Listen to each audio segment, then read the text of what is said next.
Champions League Wednesday preview. Can Liverpool achieve yet another comeback, or will Real Madrid take care of business? Man City, after losing to Leeds United this past weekend, they have to take care of business too against Borussia Dortmund with a 2-1 lead in the first leg. We have Jimmy Conrad, James Benge. Champions League Wednesday preview begins right now. The pressure continues to mount as the world's top teams compete for soccer's most coveted trophy. The Champions League is down to the final 8, and you can stream every match live on Paramount Plus as they cut the field to 4 teams following this week's second leg of the quarterfinal stage.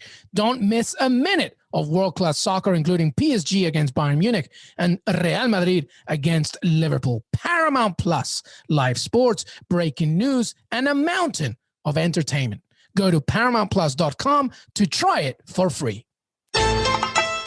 What's up, everybody? Welcome to Qué Golazo Wednesday Champions League preview. It's getting tasty up in here. I can't wait to see what happens. Jimmy Conrad, what's up? What's up, everybody? Very excited to see how things unfold during this match day for the Champions League quarterfinals. Obviously, it's going to determine quite a bit about a couple particular teams who have a lot of things riding on these particular games. 100%. And James Benge looking very flashy. I like that shirt, James Benge. How are you, my friend?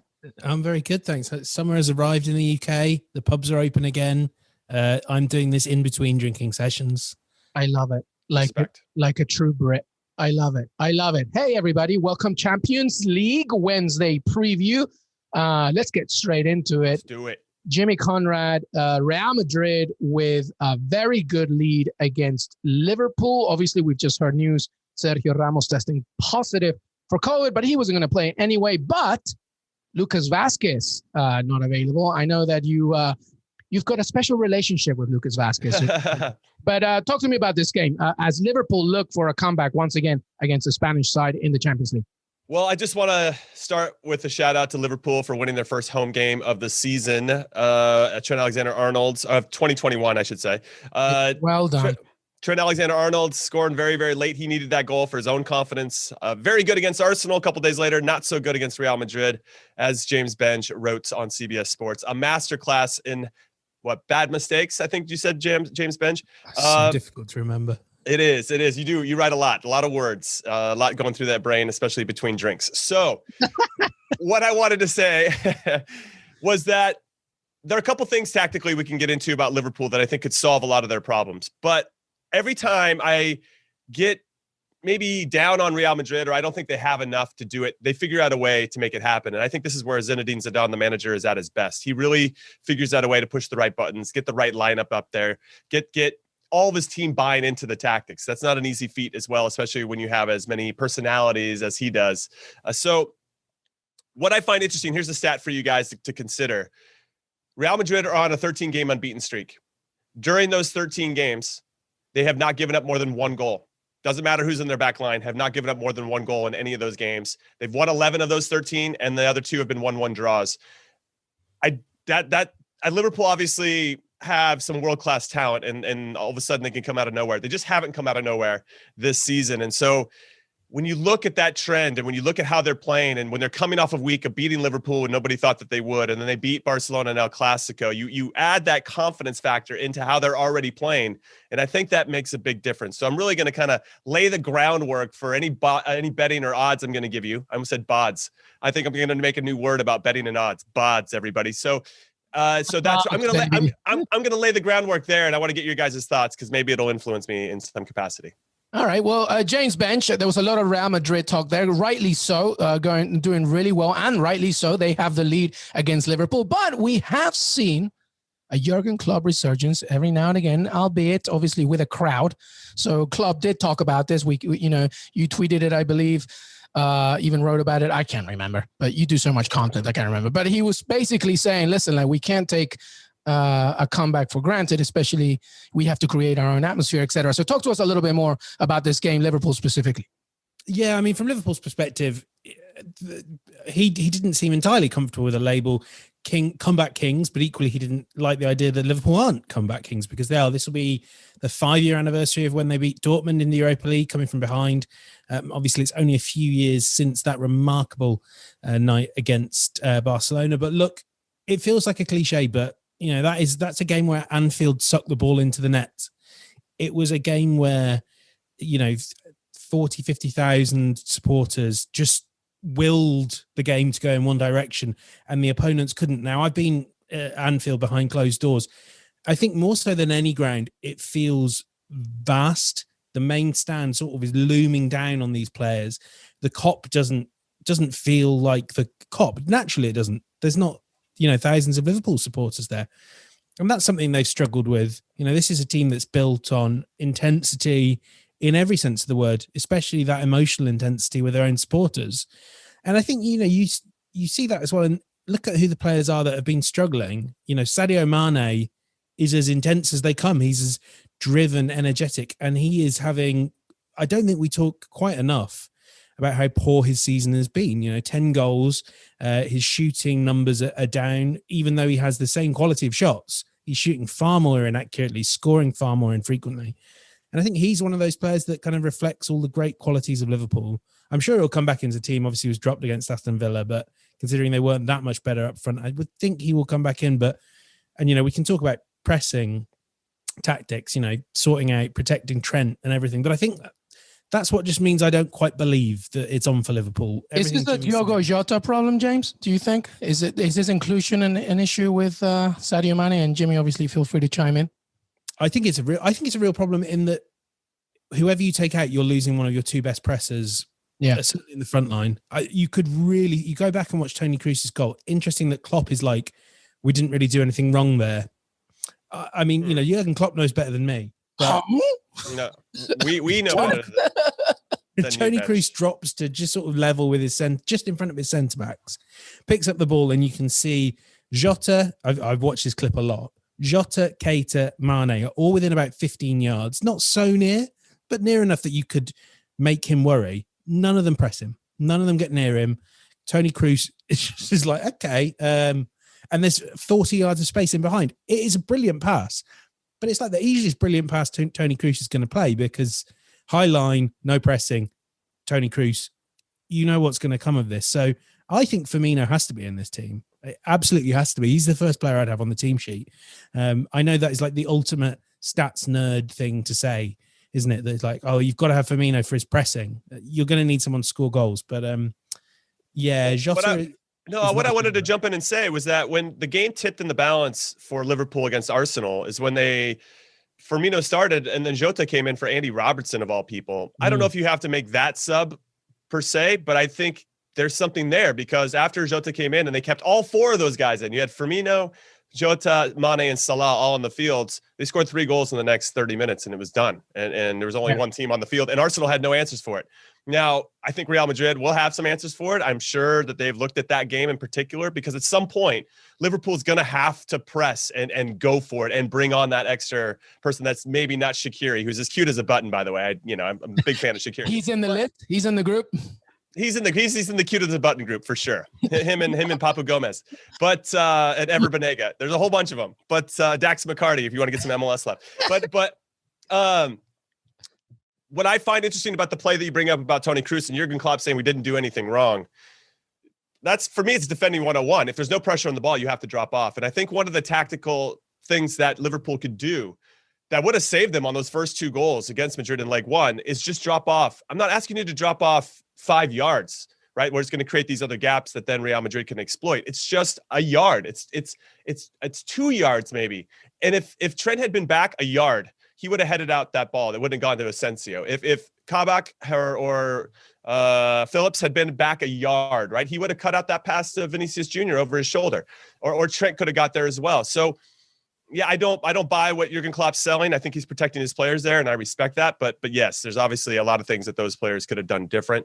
And these are really simple fixes. The one thing I will say from an attacking purpose, they got to move Casemiro around. They have to figure out a way to get Casemiro to really get out of those gaps so that Jota or Firmino, whoever's playing there, can pick up that ball in a more meaningful way, which will then allow Mane and Salah time to to actually join the attack with some purpose and make some meaningful runs. Also, start Thiago Alcantara, maybe, right? That could be a solution there. Here's a question for you, because Lucas Vazquez is not going to play. I did mention it at the beginning. I know he's not naturally a fullback, but he has been doing the job there.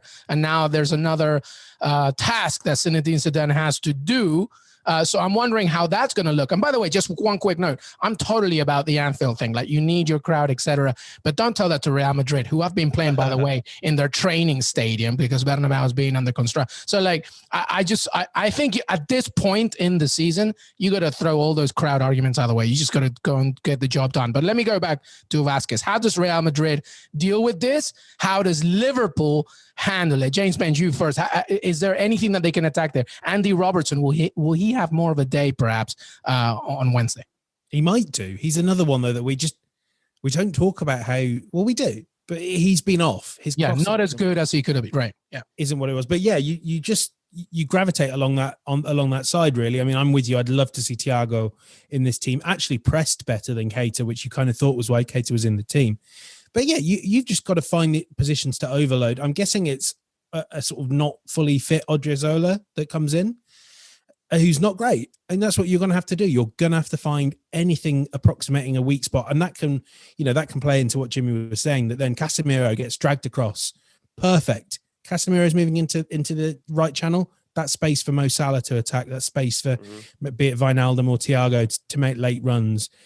And you've got to go for broke here, because realistically, you 3-1. You're 3-1 down. You need 3 goals, don't you? At least, probably, 4 over the, at least 3 over 120 minutes, but ideally 4, I think. Yeah. You're going to have to go all out on this. Yeah, absolutely. So, Jimmy, add some more here, and let's get those betting lines. What's going on here? Yeah, let's do it. So, just one quick thought on Odriozola. I thought there was a masterstroke of tactics from Zidane over the weekend against Barcelona, where he brought in Fede Valverde and took out Ascencio. And I thought Valverde did a very good job partnering with Vazquez to slow down Jordi Alba, who is a huge threat, right? Messi's always looking for him. That's how they create a lot of their width. Ultimately came from that side for their first goal and only goal. I could see potentially Fede Valverde playing there and Zidane just saying, I just need you to play within yourself. I don't need you to bomb forward. I don't need you to run like a maniac around and make tackles. I need you to just kind of sit here off the shoulder of Militao, if and Modric, and it'll help double, and just be a good professional for me today for 90 minutes. And let's just get through to the next round, and I'll put you back in the middle at some point somewhere else. Yeah. That I would consider that. Odriozola. Good luck saying that. I agree. Odriozola is a risk for me. He I think he's trying too hard to make plays.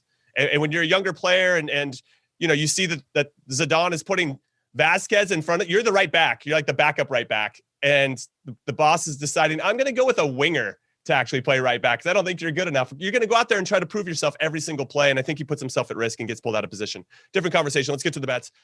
I like Marco Ascencio. I think he's going to start this one. I think Valverde will be dropped. Ascencio to score anytime, plus 280. And I say this because out of his 8 Champions League goals that he scored in his career, 7 of them have been in the knockout rounds, and he scored last round too. He had 6 shots on goal. I think he's going to find some way to have success because Liverpool has to bomb forward. And then obviously we can make a bigger case, or just the same type of case for Vinicius. But the odds are the best for Asensio, who does have a good track record of scoring in knockout round games.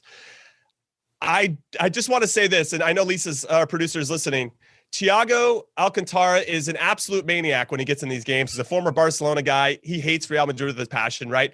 I think him getting a yellow at plus 250 is pretty good value. Him getting the first yellow of the game is plus 1,100, and Lisa can hear me because she's like my conduit to actually putting legitimate money on this. I'm going to venue $100 because if that hits $1,100 in return, I'm in on that. I think that is tremendous. The guy's he's just so aggressive. He wants to prove himself as well. I love our producer's resume, by the way. She is really good right now. Like exec producer for Qué Golazo, NWSL analyst and helper, conduit for Jimmy. Conduit. She's my fence. She's my fence. Yeah, she's got to take a little cut too. So just. What's 1,100 if you put in 100 or 10? Yeah. So if I bet 100, I win 1,100. Or if I bet put 10, I could probably put 20, win 220 if that hits. But then also bet Thiago to get a yellow at 10 and still make my money back if he just gets a yellow. Anyway, we can talk about that later. I like both teams to score and the draw plus 325 for the result. I see a 1-1 here. 1-1 and 1-1 in the second leg, which would obviously take Real Madrid to the semifinals. James Benge, what's your score prediction for this one? I think it was a 1-1 as well. I certainly see Real Madrid scoring. I think that's the thing, and I think if they're, this is being Real Madrid, I think they're good enough to get it early and just make it a gut punch. I think if you can hit that goal in the first half, then it will just kill Liverpool's momentum. I'm not going back to Anfield here. Very much the opposite. I think this Liverpool team has so much experience of coming back that actually, if it's 1-0 and then gets to 2-0, or, if it's 1-0 in the 60th minute, they don't need Anfield to believe. They know what they're capable of doing. That I would really not rule this team out, but it's just so hard in the end to look at Nat Phillips and Ozan Kabak and believe that they're going to keep a clean sheet. Because the clear difference between those other previous games, you had a full or at least almost full squad for Liverpool. This is a different scenario. 3 goals for Real Madrid. When James Benge created the piece for all our predictions and stuff, this was the hardest one for me. Just because I don't know exactly where it's going to go. I ended up going with a Liverpool win 2-1, but Real Madrid still going through on a 4-3 aggregate. But I could very well see a draw here. You never know. So we'll have a think about that one. So make sure that you listen to this. Maybe get some betting tips in here and maybe put some money in there, because Jimmy, Benge, we just gave you some great stuff. All right, listen. When we come back, Man City, can they get the job done against Borussia Dortmund? Qué Golazo Wednesday Champions League preview. We'll be right back. What's up, everybody? Welcome back to Qué Golazo Champions League Wednesday preview. Jimmy, Conrad, James Benge. We are now talking Manchester City against Borussia Dortmund. Now, Jimmy, 2-1. We thought Phil Foden helped escape Man City, Pep Guardiola against that one. But then they go and lose against 10-man Leeds United on the weekend. And I don't know anything anymore. Everything is just like, what? Are we going to go back to normalcy for Pep Guardiola, or is he going to overthink once again, and is Borussia Dortmund going to do something special here?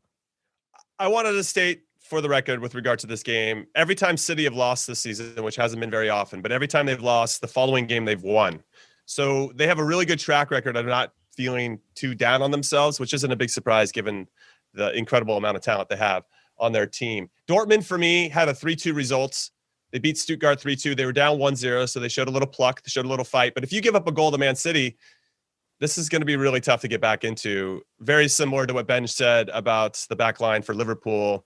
Madrid probably will score 1 goal, and that might be enough. And the same for City. It's Dortmund, who gave up 2 goals to Stuttgart, who give up goals for fun, who give up a ton of goals all the time. Get up, hold off this City team and get a clean sheet.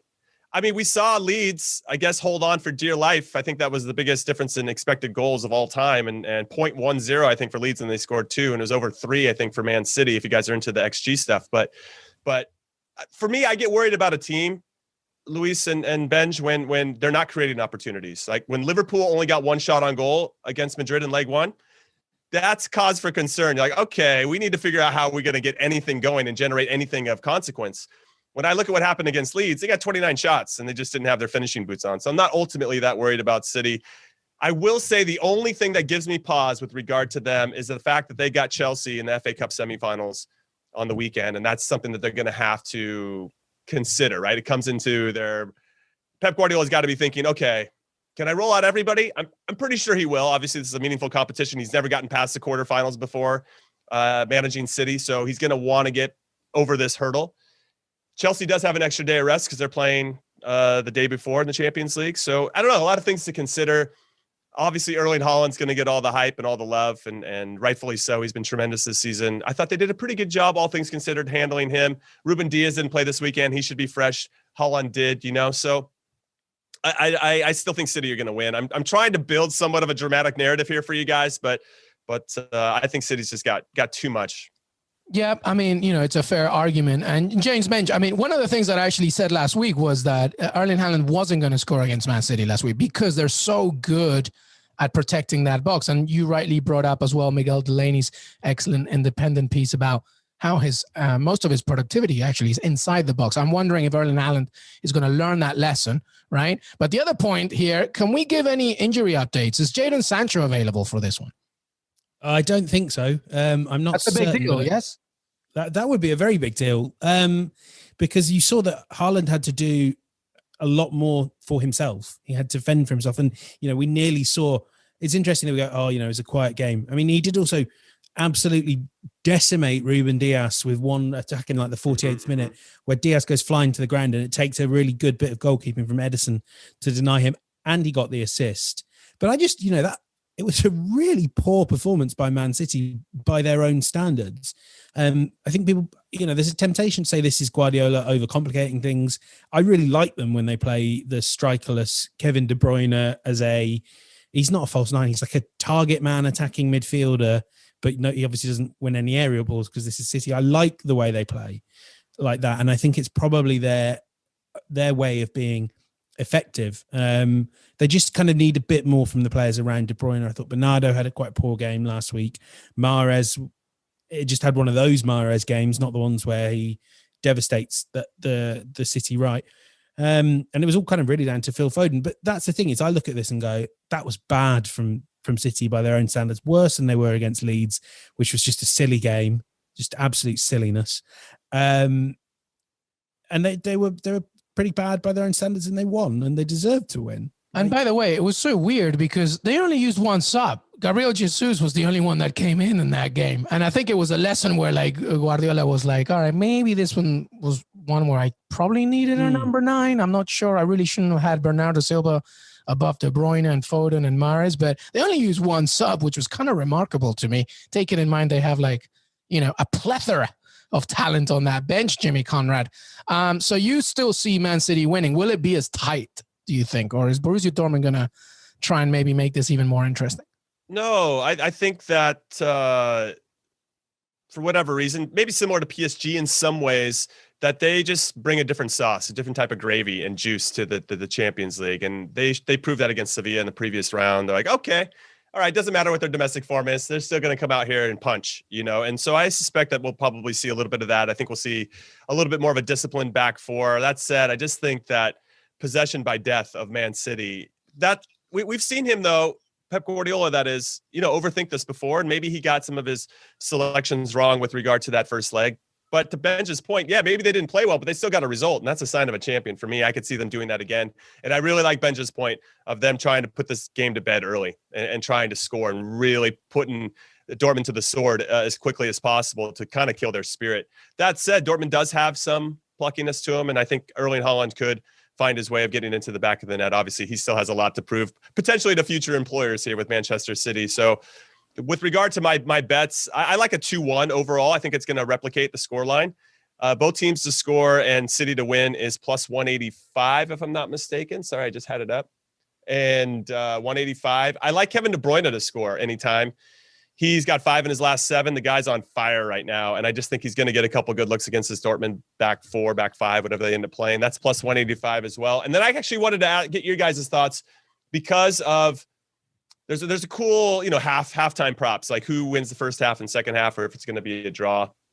I could see City winning the first half and then settling for a draw in the second half when they kind of have things under control. That pays plus 480 if that happens. That's pretty good.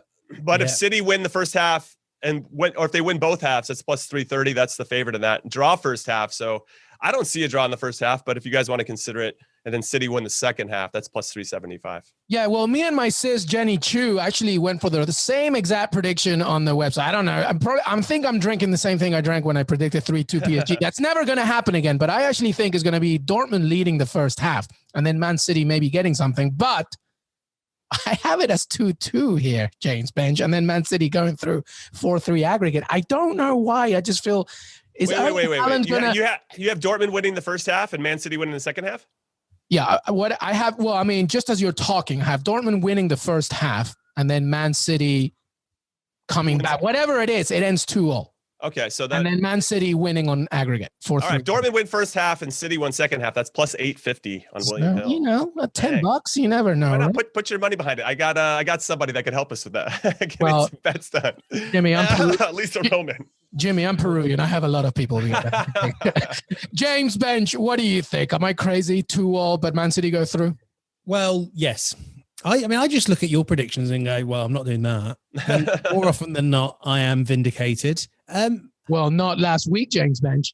It's true. And I predicted a Classico, James Benge. Us clever people were all like, oh, Bayern Munich are definitely a much better team. Yeah, but sometimes football's stupid. Are you calling me stupid? No, I'm saying football's stupid. And like sometimes... But yes, he is. Yes. Yeah. Oh, God. Kindergarten flashback. All right. James, listen. All right. So tell me your prediction. What do you think? 2-0 City. I did really struggle because I do believe that like it only takes one Haaland chance for this whole tie to change. But I still think it's probably just going to be a comfortable City win. Yeah. So you don't see Haaland scoring at all in this two-legger? No, he's gone. He's done. Find me a younger Haaland. He's done. He's peaked. It's done. Haaland's done. He's replicating that photo when he's wearing Man City and stuff and sitting on the bench or whatever. All right. Well, go where you think your heart goes, everybody. And well, where your mind goes, I guess, most importantly. But there you have it. That's our prediction for both games. Listen, it's an interesting quarterfinal stage because now we're really getting into it. And before you know it, now we're going to get the final. So I wanted to just get quickly your overall predictions. Do you believe, what's your final still? Jimmy, what do you see as the final still? I'm looking at my bracket and it's kind of right, kind of wrong, but what do you see? At this point, I could see Man City versus Real Madrid. I really could. Just Madrid figuring out ways. Zidane is.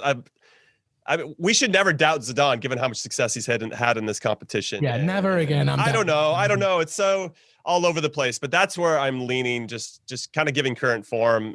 Chelsea obviously could throw a wrench in that, but and then PSG could as well. But I think PSG will get in their own way and lose to Man City. That's what I'm going to say. Oh, really though? Before I go, I just. If I can give a shout out one more time to Thiago Alcantara, can you please get the first yellow card in this upcoming match? That would be amazing. Thank you. I'm sure. James Benge, what do you see as your final and your final thoughts? I'm going to refuse to answer that question because you are a gutless weasel. I will answer it, but I want to back up Jimmy's point here. This has been my favorite start of 2021, and I'm annoyed that it's changed. But for most of 2021, Thiago Alcantara has led the Premier League in fouls. Annoyingly, he has just been overtaken by the man, the myth, Thomas Souček, but Jimmy is earning you that easy money with that Thiago bet. Yeah, it's a great bet. Yeah. As for my bracket, I'm still believing in the City Chelsea final. I predicted from the outset. I think Chelsea's defense is so real. This team are going to be really hard to score against. They're amazing at keeping you just outside. You have to do everything outside the box. They will not let you in. They're like bouncers at a nightclub. You're not coming in. If your name's not down, you're not coming in. And the only name down is Edouard Mendy. They're fantastic. I'm starting to think the only thing that I'm doubting is that Chelsea might actually win this. I still think City will win the final, but I've got a City-Chelsea final. Yeah, well, you know what? By default, because I'm not going to completely claim this, but I did say that Chelsea could get to the final when Lampard was around. Now, I remember. Yeah, but that's neither here nor there. But I had Liverpool in the final in my bracket, so that's done. Real Madrid I'm with Jimmy. I think never doubt Zinedine Zidane. It's just too ridiculous.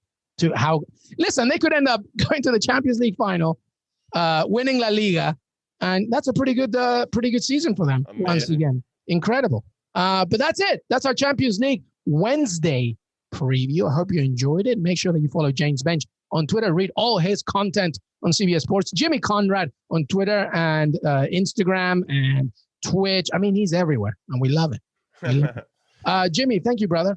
Thank you, guys. Appreciate it. James Benge, always a pleasure. Thank you. My pleasure, too. Hey, everybody. I want to thank James Benge and Jimmy Conrad for joining me today. Don't forget to follow us on Twitter, Qué Golazo Pod. Follow us on Apple Podcasts, Spotify, Stitcher. And remember, if you're listening on cbssports.com, go to those other apps because we are right there. Follow us and you'll get all the content every single weekday. We have recaps, weekend previews, and so many more exclusives to come. Have a great, great rest of your week.